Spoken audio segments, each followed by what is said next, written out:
एक शानदार कार पहाड़ी सड़क पर चल रही है। अंदर एक जोड़ा है, एक युवा सुंदरता शादी के जोड़े में और एक बुजुर्ग आदमी। लड़की खुश है, उसने उसका दिल चुरा लिया है, जबकि उसने उसे सभी परेशानियों से दूर अपने गुप्त संसार में ले लिया है। आगे एक घर है जो एक सुंदर स्थान पर स्थित है, पहाड़, पेड़ और नीला आकाश।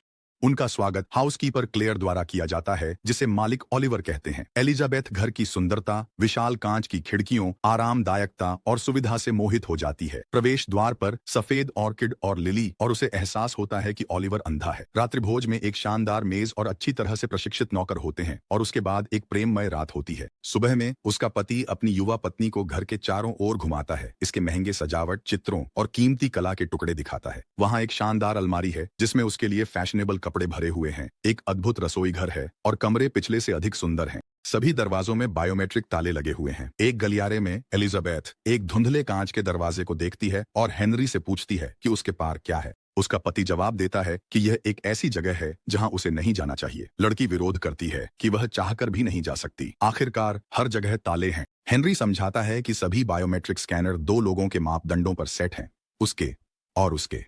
अगली सुबह हेनरी चला जाता है। एलिजाबेथ उदास है क्योंकि यह उनका हनीमून है। वह पूल में तैरती है और घर के चारों ओर घूमती है। एलिजाबेथ क्लेयर से पूछती है कि उसने वहां कितने समय से काम किया है, और शर्माते हुए पूछती है कि हेनरी जैसे प्रमुख विद्वान ने उसके जैसी साधारण लड़की से शादी क्यों की। लेकिन महिला जवाब नहीं देती। एलिजाबेथ दिन भर पढ़ने, कपड़े और गहने आजमाने और आईने के सामने नाचने में बिताती है। शाम को वह क्लेयर और ओलिवर को घर से बाहर जाते हुए देखती है। रात में अनिद्रा उसे परेशान करती है। वह अपने कमरे से बाहर निकलती है और घर में घूमती है। अनजाने में निषिद्ध कमरे तक पहुंच जाती है। जिज्ञासा सामान्य समझ पर हावी हो जाती है और एलिजाबेथ अंदर कदम रखती है। दरवाजे के पीछे एक कमरा है जो एक प्रयोगशाला जैसा दिखता है। सेंसर उसे घेर लेते हैं। एलिजाबेथ पैनल पर बटन दबाती है और दरवाजा खुलता है, जिसमें कांच की कैप्सूल में एक युवा महिला का शरीर है और उसके मुंह में एक ट्यूब है। ऐसा लगता है कि वह सो रही है। डरी हुई एलिजाबेथ भाग जाती है, एक मेज को गिरा देती है और कांच पर अपनी उंगली काट लेती है।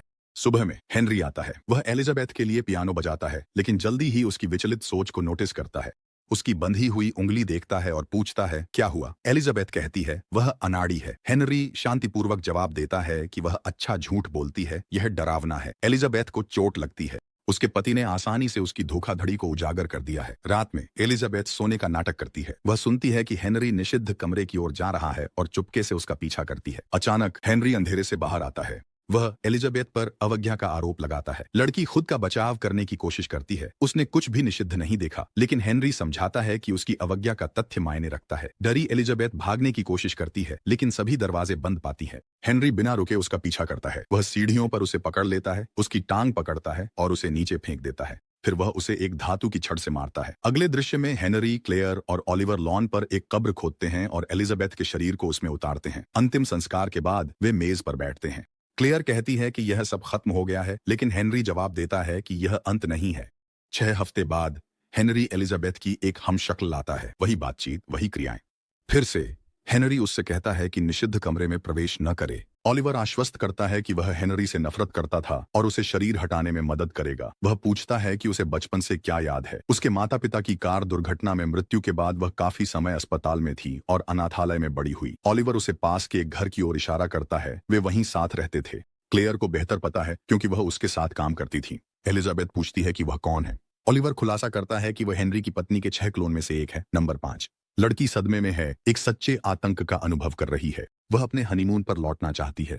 ओलिवर एलिजाबेथ को सलाह देता है कि जितना संभव हो सके उतना दूर चली जाए। वह तिजोरी से पैसे ले सकती है। लड़की अपने कमरे में जाती है ताकि अपनी चीजें पैक कर सके। ओलिवर क्लेयर की डायरी हाथ में लेकर अंदर आता है। उसे इसे पढ़ने के लिए कहता है। जब वह हस्तलिपि समझती है, ओलिवर दरवाजे बंद करता है। एलिजाबेथ को समझ नहीं आता।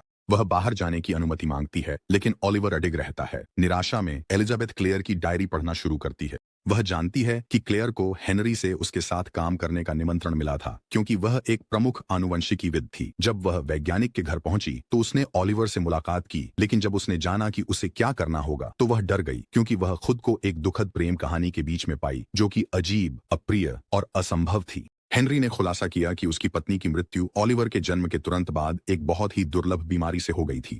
उसके जीन अचानक और गंभीर रूप से क्षीण हो गए थे। शोकाकुल पति ने उसकी कोशिकाओं को क्लोन किया और 6 प्रतियां बनाई, लेकिन उनमें भी बीमारी प्रकट हो गई। समय खरीदने के लिए हेनरी ने क्रायोजेनिक चैम्बर बनाए और शरीरों को स्थिर अवस्था में रखा। जब तक क्लेयर ने परियोजना में शामिल हुई तब तक केवल 4 बचे थे। उसने काम करना शुरू किया और बीमारी के जीन को डिकोड किया। हेनरी ने संदेश रिकॉर्ड किए और विषयों के लिए संगीत बजाया। इससे उनकी यादें बने।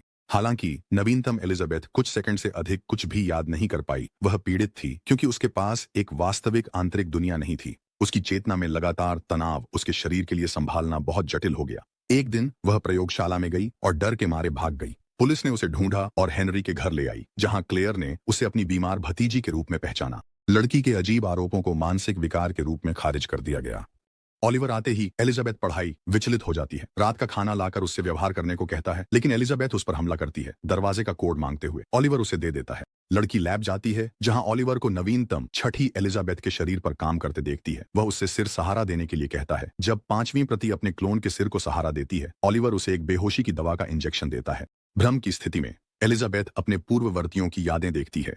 वह एक कमरे में जागती है, बिस्तर से जंजीरों में बंधी हुई। वह खुद को मुक्त नहीं कर पाती और क्लेयर की डायरी पढ़ना जारी रखती है। महिला को याद आता है कि उन्होंने अपना शोध जारी रखा, लेकिन 1 हफ्ते बाद क्लोन की मृत्यु हो गई। क्लेयर को एहसास हुआ कि न्यूरो डिजेनरेशन फिर से शुरू हो गया था।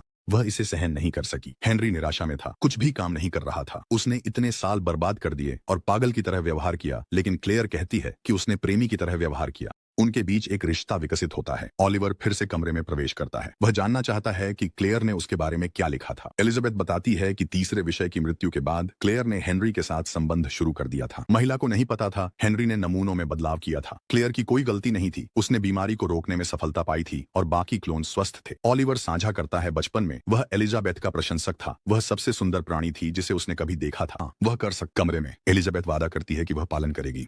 वे फिर से एक दूसरे से प्यार करते हैं, जबकि क्लेयर उन्हें छाया से देखती है। रात में एलिजाबेथ सो नहीं पाती। वह घर के चारों ओर घूमती है और क्लेयर को रसोई में बैठा पाती है। एलिजाबेथ उसके साथ बातचीत शुरू करती है, जिज्ञासा से भरी हुई, जैसे एक सवाल से दूसरा सवाल निकलता है। क्लेयर एलिजाबेथ को कुछ चेतावनी देने की कोशिश करती है, लेकिन हेनरी अंदर आता है और अपनी पत्नी को बेडरूम में ले जाता है। सुबह में हेनरी जाता है, एलिजाबेथ से अच्छी लड़की बनने के लिए कहता है।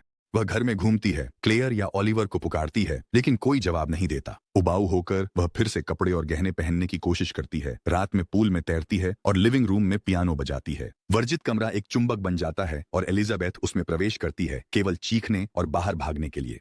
वह एक बुरे सपने का सपना देखती है, जिसमें कांच की कैप्सूल से लड़की जो उसकी तरह दिखती है अपने सरकोफेगस से बाहर आती है और उसके कमरे में आती है। हेनरी आता है और देखता है कि उसकी पत्नी डरी है। एलिजाबेथ बाथरूम में चली जाती है, लेकिन हेनरी को एहसास होता है कि उसने उसकी बात नहीं मानी। वह अंदर घुसता है, उसे पकड़ता है और उसका गला घोंटने लगता है, लेकिन वह उसके चेहरे पर लात मारती है और भाग जाती है। हेनरी पूरे घर में उसका पीछा करता है।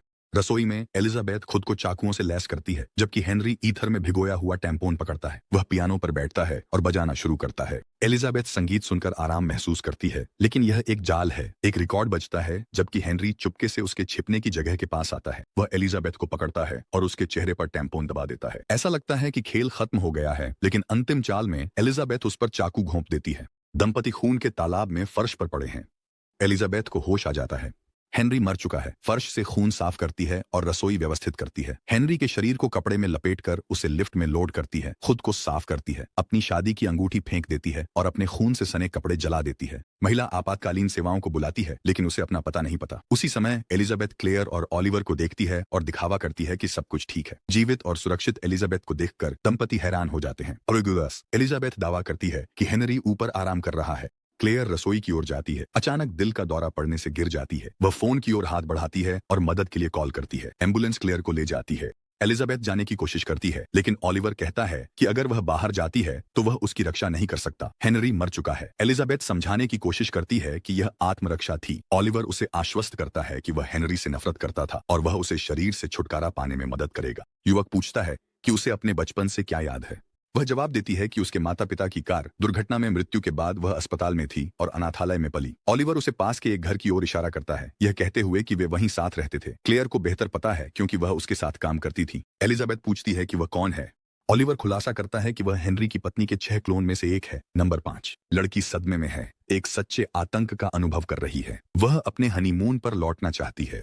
ऑलिवर एलिजाबेथ को सलाह देता है कि जितना हो सके उतना दूर चली जाए। वह तिजोरी से पैसे ले सकती है। लड़की अपने कमरे में अपनी चीजें पैक करने जाती है। ऑलिवर क्लेयर की डायरी हाथ में लेकर अंदर आता है। वह उससे इसे पढ़ने के लिए कहता है। जब वह लिखावट को समझने की कोशिश करती है, ऑलिवर दरवाजे बंद कर देता है। एलिजाबेथ समझ नहीं पाती कि क्या हो रहा है। वह बाहर जाने की अनुमति मांगती है, लेकिन ऑलिवर अडिग रहता है। निराशा में एलिजाबेथ क्लेयर की डायरी पढ़ना शुरू करती है। वह जानती है कि क्लेयर को हेनरी से उसके साथ काम करने का निमंत्रण मिला था, क्योंकि वह एक प्रमुख आनुवंशिकीविद थी। जब वह वैज्ञानिक के घर पहुंची तो उसने ऑलिवर से मुलाकात की, लेकिन जब उसे पता चला कि उसे क्या करना होगा तो वह डर गई, क्योंकि उसने खुद को बीच में पाया। वो कमरे में प्रवेश करता है, बंदूक ताने हुए। लड़कियां एक दूसरे को घूरती हैं, वे एक जैसे हैं। ऑलिवर नई एलिजाबेथ को समझाने की कोशिश करता है कि कमरे में जो है वह बीमार है, वो एक धोखेबाज और उनकी दुश्मन है। 5वीं एलिजाबेथ तर्क करती है कि यह सच नहीं है, वे बंधक हैं और वह बस बाहर जाना चाहती है। ऑलिवर की बात मानते हुए 6ठी एलिजाबेथ दूसरी को फर्श पर लेटने का आदेश देती है, लेकिन 5वीं एलिजाबेथ ऑलिवर की रक्षा करती है। जब 6ठी अंततः गोली चलाती है तो गोली ऑलिवर को मार देती है और 5वें क्लोन को घायल कर देती है। वह भागने की कोशिश करती है, जबकि 6ठा क्लोन ऑलिवर के ऊपर रोता है। घायल एलिजाबेथ घर से बाहर निकलती है। उसके मन में उसके क्लोन के सामने से गुजरी सभी दृष्टियां और छवियां एक साथ मिल जाती हैं। एक गोली की आवाज गूंजती है। अंतिम एलिजाबेथ अपने हमशक्ल को मार देती है। अंतिम सांस और अंतिम दृष्टि खुद उसके चेहरे के करीब झुकती हुई। सुबह होती है। अंतिम क्लोन क्लेयर की डायरी पढ़ता है। हेनरी अपनी सारी संपत्ति क्लेयर को हस्तांतरित कर देता है। अब वह अपना शोध जारी रख सकती है। वह आदमी कहता है कि उसने कभी उस व्यक्ति को मारने का इरादा नहीं किया था जिसे वह जीवन भर पुनर्जीवित करना चाहता था। यह बस हो गया। वह मर गई और अब वह उसे बार बार मरकर खुशी देती है और किसी को इसके बारे में जानने की जरूरत नहीं है। यह संस्करण उसकी एलिजाबेथ नहीं है।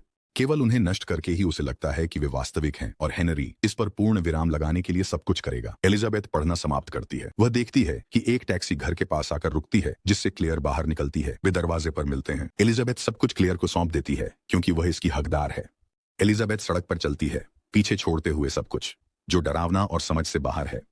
अपने पूरे जीवन में उसने एक अद्भुत व्यक्ति का सपना देखा। उसने उसका दिल चुरा लिया और उसने उसे सभी दुर्भाग्यों से एक गुप्त दुनिया में चुरा लिया, लेकिन अब वह सोती नहीं है।